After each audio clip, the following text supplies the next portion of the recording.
আজকে আপনাদের যে কমান্ডগুলো শেখানো হবে সে কমান্ডগুলোর মধ্যে cut, copy, paste, font change, font size, bold, italic, underline, superscript এবং সাবস্ক্রিপ্ট চেঞ্জ কাজের কাজগুলো শেখানো হবে। তো চলুন আমরা প্রথমে শুরু করি কাট দিয়ে। তো কাট বলতে আমরা কি বুঝি, ঠিক আছে? তো কাট বলতে সাধারণত বোঝায় কোনো অংশ এক জায়গা থেকে আরেক জায়গায় নিয়ে যাওয়া, মিন্স মুভ করানো। তাহলে দেখেন কাজটা আমরা কিভাবে করি সেটা দেখেন আমরা এতটুক টাইপ করে নিলাম আগে থেকে। তো আমি চাচ্ছি এখানে দেখেন দুইটা প্যারা আছে, আমার দুইটা পেজ আছে। তো আমি চাচ্ছি যে এই অংশটুকু এখানে না রেখে দ্বিতীয় পেজে নিয়ে আসব। কথাটা কি বললাম, যে আমরা এই ডকুমেন্টে বা এই পেজে না রেখে আমরা পরের পেজে নিয়ে যাব এই অংশটুকু। তাহলে সেক্ষেত্রে কি করতে হবে, আমরা কাট করে নিতে পারি, যেহেতু আমি বললাম এখানে রাখতে চাচ্ছি না। তাহলে কাট করতে হলে আমাদের প্রথমে সিলেক্ট করতে হবে, আর সিলেক্ট করার জন্য মাউসের লেফট ক্লিক করার পর ড্র্যাগ করেন, দেখেন সিলেক্ট হয়ে গেল। তো আমরা কাজ করব হলো কাটের, তাহলে উপরে দেখেন কাট দেওয়া আছে, কাটে ক্লিক করেন, দেখেন এই অংশটুকু এখান থেকে কিন্তু চলে গেছে। তাহলে আমরা পরের পেজে কার্সরটা রাখবো, তারপর পেস্টে ক্লিক করব। তাহলে দেখেন এখান থেকে মুভ হয়ে এই জায়গায় চলে আসছে। কাট করার জন্য যেটা আমরা কাজ করব সেটা আমি আবার বলতেছি, দেখেন আমরা কাট করলে এই জায়গা থেকে আরেক জায়গায় নিয়ে যাব। তাহলে কাট করতে হলে প্রথমে সিলেক্ট করতে হবে, তারপর কাটে ক্লিক করতে হবে। বা কাট করার জন্য কিবোর্ড কমান্ড হচ্ছে control x. Control x press করেন, দেখেন আমার এখান থেকে কিন্তু অংশটুকু চলে গেছে। তারপর আমরা চাচ্ছি যে পরের পেজে নিয়ে আসব। তাহলে পরের পেজে কিভাবে নিয়ে আসব, পেস্ট করে। তো পেস্ট করার জন্য কিবোর্ড কমান্ড হলো কন্ট্রোল ভি। তাহলে দেখেন এই অংশটুকু এখান থেকে এখানে চলে আসছে। তারপর আসেন কাজ শিখি হলো কপির। কপি বলতে কি বুঝি, কপি বলতে সাধারণত আমরা বুঝি সেটা হলো ডুপ্লিকেট করা, সেম অংশ হুবহু যা আছে তাই করা। যেমন এখানে দেখেন একটা প্যারা আছে, প্যারাগ্রাফ, এই অংশটুকু আমি চাচ্ছি যে যা আছে হুবহু আবার টাইপ করব, বা এই পেজটা সম্পূর্ণ এটাই লিখব। এখন আমরা যদি টাইপ করি, তো টাইপ করতে করতে দেখা যাবে কি অনেক সময় নষ্ট হবে। যেহেতু সেম অংশটুকুই আমরা করব, তাহলে সেক্ষেত্রে আমরা প্রথমে কি করব, সিলেক্ট করব। সিলেক্ট করার পর কপি করব। কপি কিবোর্ড থেকে করা যায় কন্ট্রোল সি এর সাহায্যে কপি, তারপর পুনরায় আবার পেস্ট করতে হবে। তাহলে আমরা আবার পেস্টে ক্লিক করব, বা কিবোর্ড কমান্ড হলো কন্ট্রোল ভি, দেখেন পেস্ট হয়ে গেছে, সেম অংশটুকু হয়ে গেছে। আবার দেখেন আমরা চাচ্ছি এই অংশটুকু পুনরায় আরো দুইবার করব, তাহলে সেইভাবে না করে আমরা কি করব, প্রথমে কপি করব। তো কপি করার জন্য প্রথমে সিলেক্ট করব, তারপরে কপিতে ক্লিক করব, তারপর আবার পেস্টে ক্লিক করব। তাহলে দেখেন কপি হয়ে গেছে আমাদের। আমরা যদি না বুঝি আমরা অবশ্যই আবার দেখানো হবে আপনাদের, আপনারা ক্লাসে ঠিকভাবে মনোযোগ দিলেই হবে। কিভাবে ফন্ট চেঞ্জ করতে হয়, ফন্ট বলতে বোঝানো হয় অক্ষরকে। আমরা চাচ্ছি যে কিছু লেখা লিখব, যেমন মনে করেন যে ইংরেজিতে। তখন আমরা অফিসিয়ালি সাধারণত যে ফন্টটা ব্যবহার করি সেটার নাম হলো টাইমস নিউ রোমান, ইংরেজি টাইপ করার জন্য। ঠিক একইভাবে যদি বাংলা টাইপিং করতে হয়, তো বাংলা টাইপিং এর জন্য আমরা যে কমান্ড ব্যবহার করি সেটার নাম হলো, যে ফন্ট ব্যবহার করি সেটার নাম হলো সুতুনি এমজে। তাহলে দেখেন আমরা এই যে এটা হলো ফন্ট চেঞ্জ করার কমান্ড, এখানে ক্লিক করেন, তাহলে অপশন পেয়ে যাবেন টাইমস নিউ রোমান। এখন আপনি টাইপ করে দেখেন,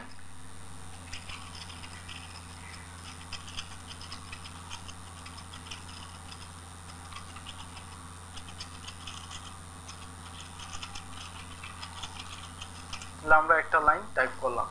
তাহলে এই যে এখান থেকে আমরা চেঞ্জ করে দিচ্ছি, ইংরেজির জন্য টাইমস নিউ ওয়ান, বাংলার জন্য সুতুনি এমজি। এটাই হলো ফন্ট চেঞ্জ করা, যে কিভাবে ফন্টগুলো চেঞ্জ করতে হয়।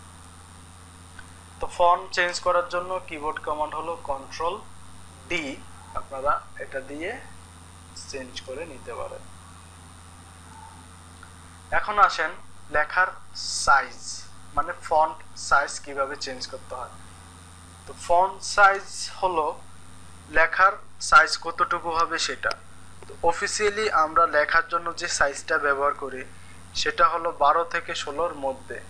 তারপরে যদি এখানে খেয়াল করেন দেখবেন যে লেখার সাইজ আমাদের অলরেডি আছে 16। আমরা যদি একটু কমাতে চাই তাহলে সেই ক্ষেত্রে কি করব, প্রথমে লেখাটা সিলেক্ট করব। সিলেক্ট করার পর এই যে এখান থেকে যতটুকু চাচ্ছেন সেটা ক্লিক করে দিলেই তাহলে দেখেন লেখার সাইজ কিন্তু বাড়তেছে বা কমতেছে। তো আমরা 12 থেকে 16-র মধ্যে ব্যবহার করতে পারি। লেখারও ঠিক একইভাবে কিছু কিবোর্ড কমান্ড আছে, সেটা হলো লেখার সাইজ বাড়ানোর জন্য কন্ট্রোল থার্ড ব্র্যাকেট ক্লোজ, লেখার সাইজ কমানোর জন্য কন্ট্রোল থার্ড ব্র্যাকেট ওপেন। এই যে দেখেন বাড়তেছে কন্ট্রোল থার্ড ব্র্যাকেট ক্লোজ, আর দেখেন কমতেছে কন্ট্রোল থার্ড ব্র্যাকেট ওপেন। এভাবে আমরা লেখার সাইজ বাড়াতে পারবি বা কমাতে পারবি। আপনারা এখানে দুইটা এ দেখবেন, একটা এ বড় একটা এ ছোট। তাহলে বড়টার সাহায্যে লেখার সাইজ বাড়বে, দেখেন বাড়তেছে, আর ছোটটার সাহায্যে লেখার সাইজ কমবে। ঠিক আছে, এখন যেটা করব সেটা হলো বোল্ড। কিভাবে বোল্ড করতে হয়, তো বোল্ড বলতে আমরা সাধারণত বুঝি একটু গাঢ় করা বা মোটা করা। তো সেটার জন্য আমরা প্রথমে সিলেক্ট করে নিব, তারপর বিতে ক্লিক করব, দেখেন বোল্ড হয়ে গেছে। আবার ঠিক বোল্ড করার জন্য কিবোর্ড কমান্ড হলো কন্ট্রোল বি, বিতে ক্লিক করলে বোল্ড হবে, আবার বিতে ক্লিক করলে বোল্ড উঠে যাবে। আমরা চাচ্ছি ইটালিক করব, তাহলে ইটালিক করার জন্য একইভাবে সিলেক্ট করব। তো ইটালিকের জন্য আইতে ক্লিক করলে ইটালিক হবে, আবার আইতে ক্লিক করলে ইটালিকটা উঠে যাবে। তো এটার জন্য কিবোর্ড কমান্ড হলো কন্ট্রোল আই। আন্ডারলাইন দিব লেখার নিচে, তাহলে আন্ডারলাইনের জন্য ব্যবহার করা হয় ইউ। এই যেখানে ইউতে ক্লিক করলে আন্ডারলাইন আসবে, আবার ইউতে ক্লিক করলে আন্ডারলাইনটা চলে যাবে। কন্ট্রোল ইউ এর সাহায্যে আন্ডারলাইন করা হয়, আপনারা যেগুলা স্ক্রিনে দেখতে পাবেন। আমরা এখন যেটা শিখব সেটা হলো সাবস্ক্রিপ্ট। সাবস্ক্রিপ্ট বলতে সাধারণত বোঝায়, আপনারা দেখবেন কেমিস্ট্রিতে ইকুয়েশন যখন লেখা হয় তখন এগুলার যে পাওয়ারগুলো থাকে একটু নিচের দিকে থাকে। ঠিক আছে, যেমন আমরা কিন্তু একটা সংকেত লিখছি সালফিউরিক অ্যাসিড H2SO4। এখন আপনারা খেয়াল করলে দেখবেন যে 2 এবং 4 এটা কিন্তু নিচের দিকে থাকে, কিন্তু আমাদের উপরেই আছে, মানে সমান লাইন আছে। এই জন্য আমরা প্রথমে এটা সিলেক্ট করে নিব। সিলেক্ট করার পর এই যে সাবস্ক্রিপ্ট আছে সেটাতে ক্লিক করে দেন, তাহলে দেখবেন নিচের দিকে চলে যাবে। তাহলে সাবস্ক্রিপ্টের কিবোর্ড কমান্ড হলো কন্ট্রোল ইকুয়াল দিলে সাবস্ক্রিপ্ট। আমরা এখন যেটা শিখবো সেটা হলো সুপারস্ক্রিপ্ট। তো সুপারস্ক্রিপ্ট বলতে আমরা কি বুঝি? সুপারস্ক্রিপ্ট বলতে বোঝানো হয় যেটার পাওয়ারগুলো উপরে থাকবে। যেমন দেখেন এটা কিন্তু একটা সূত্র, a plus b whole square equal to a square plus 2ab plus b square, কিন্তু এটা দেখেন এগুলো কিন্তু সূত্র হয় নাই, কারণ এই স্কোয়ারগুলো উপরের দিকে থাকবে। তাহলে একইভাবে উপরের দিকে কিভাবে নিব, প্রথমে সিলেক্ট করব, সিলেক্ট করার পর আমরা ব্যবহার করব হলো সুপারস্ক্রিপ্ট। তাহলে সুপারস্ক্রিপ্ট ব্যবহার করলে দেখবেন যে পাওয়ারগুলো উপরের দিকে চলে যাবে। ঠিক আছে, সুপারস্ক্রিপ্টের keyboard command control shift plus. আমরা এখন শিখব চেঞ্জ ক্যাচ। চেঞ্জ ক্যাচ বলতে কি বুঝি? চেঞ্জ ক্যাচ বলতে বোঝায় লেখার পর কোনো লেখাকে ছোট হাতের লেখা বা বড় হাতের লেখা মিন্স ক্যাপিটাল লেটার আর স্মল লেটারে যদি আমরা কেউ লিখতে চাই তাহলে সেই ক্ষেত্রে, যেমন দেখেন এই লেখাটা কমপ্লিট হয়ে গেল, তো লেখার পর আমার মনে হলো যে আমি সবগুলা লেখা বড় হাতে করব, মানে ব্লক লেটারে করব, তাহলে সেক্ষেত্রে কি হবে? সেক্ষেত্রে এগুলা আবার মুছে আবার লিখতে হবে, তাই না? কোনো সমস্যা নাই। প্রথমে আপনি সিলেক্ট করেন, তারপরে চেঞ্জ ক্যাচে যান, আমরা বড় হাতের টাইপ করার জন্য আপার কেস, তাহলে দেখেন সব বড় হাতের হয়ে গেল। লোয়ার কেস সব ছোট হাতের হবে। সেন্টেন্স কেস প্রতিটা সেন্টেন্সের প্রথম অক্ষর বড় হাতের হবে, খেয়াল করেন প্রতিটা সেন্টেন্সের প্রথম অক্ষর বড় হাতের। ক্যাপিটালাইজ ইজ ওয়ার্ড প্রতিটা শব্দের প্রথম অক্ষর টি, প্লান্টেশন, এম, টি, পি, তাই না? তাহলে আমাদের চেঞ্জ কেস বলতে কি বোঝায়? লেখার পর কোনো লেখাকে ছোট হাতে বা বড় হাতে করতে হলে আমরা এটা ব্যবহার করি change case. Shift F3 keyboard command. তো আশা করি আপনাদের সবার কাছে ভালো লাগবে।